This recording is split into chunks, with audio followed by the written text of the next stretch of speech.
That's your forecast for today. Now here's a look at what's going on in your neck of the lot. Flash flood, well, I guess it's raining, but unfortunately Mother Nature does not have that impeccable of timing. That rain is the result of a sprinkler system. We shoot water directly into the air so that it falls back down to earth naturally. If you have your camera out, you might notice it doesn't show up well on film. Sometimes filmmakers have to add condensed milk to the solution to make it more visible on camera. So you might say, geez, Kelly wasn't singing in the rain, he was singing in the milk. How are we doing back there, cars 3 and 4, staying dry? Oh, what are you pointing at? Oh, man.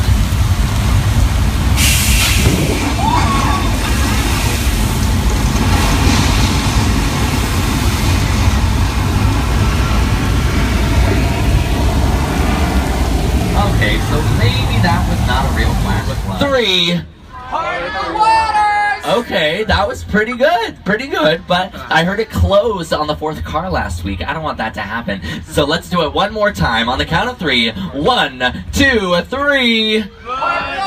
Yes, there we go. Congratulations, you did it. We are about to head down into Park Lake. Please watch your feet, watch your bags. We shouldn't be getting too wet, but hey, Rebel's a pretty crazy driver, so you never know, right? Now let me tell you about what you're going to see off to your left-hand side to the future franchise, as well as some of the first green cars. Now these have been around since way before the Prius. Those are cars from the Flintstones. And of course, we have cars from our Fast and Furious. And now Jurassic World! Amazing stuff this summer. There's a Jeep Wrangler from Jurassic World and the Gyrosphere. Pretty cool, right? If you haven't seen the movie yet, now this is a little old, but I'm going to play this anyway. You might want to check it out. Fast and Furious, is it? Sorry, not that one. What's up, Universal Studios Hollywood? I'm Chris Pratt. Check out a sneak peek of my new movie, Jurassic World, opening June 12th.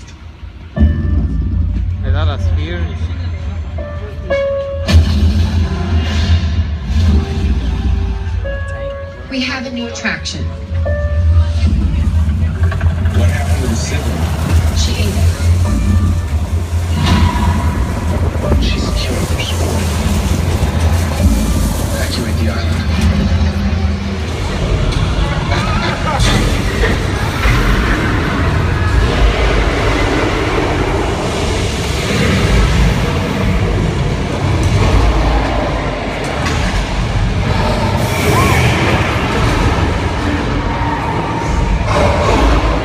It looks today.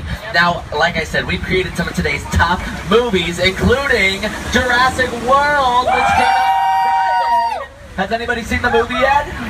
Oh yeah, so good. Perfect. All right, well, we've also created some timeless classics, so take a look at your screens. Can you guess which classic movie this scene is from?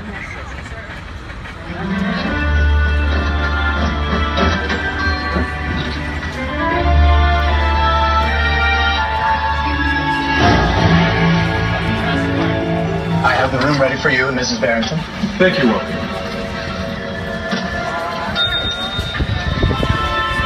Did you hear that? Mrs. Barrington. Not quite, darling, but soon. Very, very soon. Hello. Yes? Every bottle of champagne sent to the room at once. And make sure that we are not disturbed for any reason.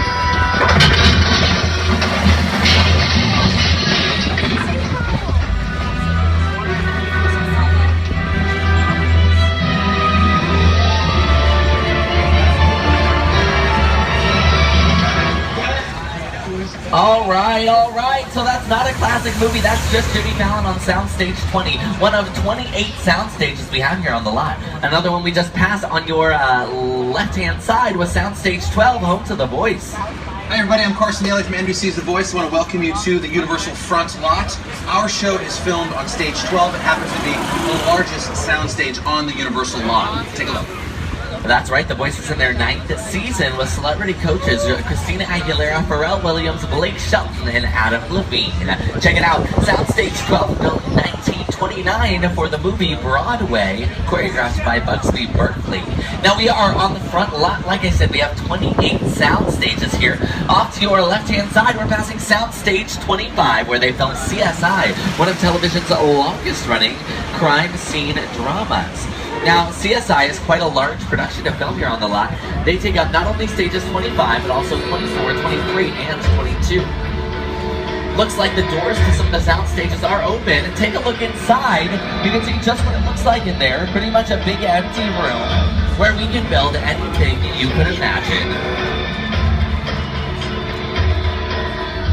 Now, if you watch the show, you know it takes place in Las Vegas, Nevada, but they film right here in Los Angeles. Well, that's just proof that we can create literally anywhere in the world right here on our studio lot. While they were here on the lot today, they're used by Hollywood's top writers, directors, and producers. They can have their production meetings in there and then walk right out onto the lot where their TV show or film might be shooting that very day.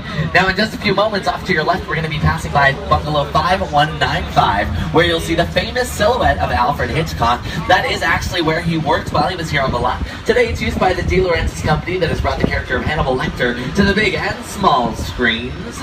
Be sure to embrace the madness Thursdays on NBC. There it is right off to your left-hand side. Alfred Hitchcock has created some of your favorite horror films like Psycho, The Birds, Vertigo. Move into that office. I said, no, I can never be in Hitchcock's office. That should be a shrine, a museum. Very exciting, just to know that he was there and walk by and know he was in that office. Hitchcock has influenced every director. I saw Hitchcock once walking around the commissary. Hitchcock had his bungalow on the lot. I used to go see Alfred Hitchcock. I loved working with him. I highly respect him. You really understood fear and terror. The Birds? That was a really scary movie. The Birds? Oh, man. That has me looking at crows like for the next 10 years. Psycho, of course. Vertigo was one of the all-time great masterpieces. Hitchcock was master. Now, wave goodbye to the bungalows and to the front lot. We're going to leave that behind and enter the back lot. We shoot the big stuff out here, folks. Exterior scenes on a large scale. The buildings that we're coming up on your left-hand side, these are our metropolitan sets, designed to look like a real live city street. Now, they're mostly used to portray New York City, but it could really be anything. San Francisco, Los Angeles, Chicago, even a city in Europe. Take a look down these alleyways. If you don't get a good glimpse now, don't worry. We're going to be passing by it one more time. We're going to be doing a little bit of a loop. Now, somebody who's no stranger to New York is, of course, my co-host, Jimmy Fallon. Hey everyone, welcome to New York. I got my start right here in New York on Saturday Night Live. This is actually my old neighborhood. Once got mugged over there. An old woman. Tough lady. This is my favorite hot dog guy. Hey buddy, how's it going? Remember me? No. Just like old times. Gotta love New York City. Hey! I'm walking here! I'm walking here! Hey, it's cool guys. I was just walking there. So it's not exactly New York, but a lot of times when you see New York in the movies, it was shot right here on the Universal Metro sets. If you can make it here, you can make it anywhere. Even if you make it here on the Universal lot.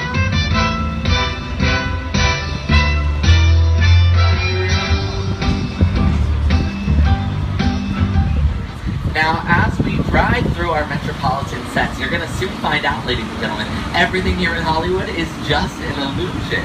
All this brick and stone that you're seeing is actually just foam rubber, styrofoam, and plexiglass designed to look like the real thing. It makes it a little bit more cost-effective for us. It also allows us to rough it up for an action movie, keep it clean and pristine for a utopian society. It really gives us so much versatility. Now, if you look down the alleyways, you might be able to see a little bit of filming there for Access Hollywood. They're filming a segment out here today, right out on the back lot, getting an amazing view of our studio space. Now, off to your left-hand side, we're passing by a large painted wall. It's painted three-dimensionally with a technique called trompe-l'oeil. That means it features extensive highlighting and shading.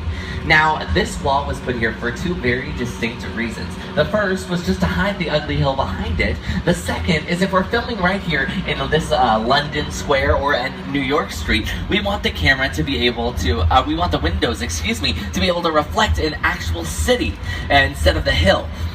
So that's why the wall's there. It comes with 3 working doors so actors can come in and out, just adding to the realism of our metropolitan sets here.